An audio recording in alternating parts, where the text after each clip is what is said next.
classe de maternelle.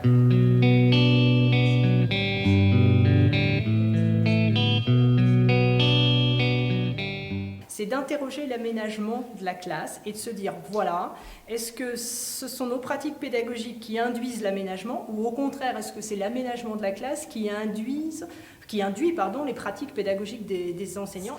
Et on a décidé tout simplement de vider la classe.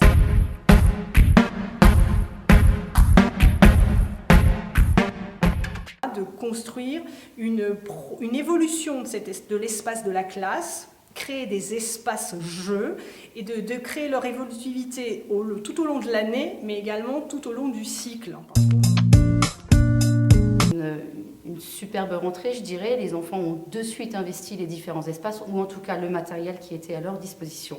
Voilà, c'était du matériel qui leur parlait, donc ils ont de suite donné du sens à ce qui leur était proposé. On a effectivement réaménagé l'espace, mais on a laissé, je dirais, l'espace aux enfants pour développer effectivement tous les différents types de conduite, conduite motrice, conduite intellectuelle, conduite sociale, enfin voilà, toute on va dire la diversité des compétences. Passer du temps aussi à observer ses élèves selon on pourrait le dire, des grilles d'observation qui sont critériées, etc. Mais ça ne passe pas forcément par un support papier, par le travail sur fiche. D'ailleurs, on l'a complètement éradiqué. Les élèves ne partent plus, ce qu'on disait tout à l'heure, à la fin de la période avec un classeur de 200 fiches qui pourrait témoigner d'une activité et d'un apprentissage extraordinaire.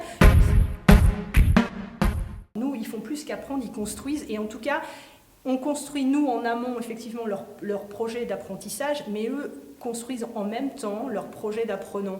Évidemment, l'apprentissage, c'est difficile, ça fait souffrir, mais je veux dire, il n'y a aucune raison que les enfants subissent. Ils sont partie prenante dans ce projet d'apprentissage et ils sont heureux. On parlait à une époque de prérequis, et là je trouve aussi que chez les enseignants, il y a des prérequis sur la maternelle, les fameux groupes de couleurs, la gestion organisationnelle des ateliers tournant tout. Voilà. Les jours de la semaine, les rituels tellement ritualisés qu'ils ne font plus sens, ça demande un énorme travail d'investissement, de préparation. Le retour, ce que les élèves vous rendent, ça vaut bien tout ça, quoi. Se mettre un minimum à la place de l'élève. Se dire, oui, là, à l'heure actuelle, qu'est-ce que je lui apporte, quoi. C'est la gestion organisationnelle qui répond aux besoins de différenciation pédagogique.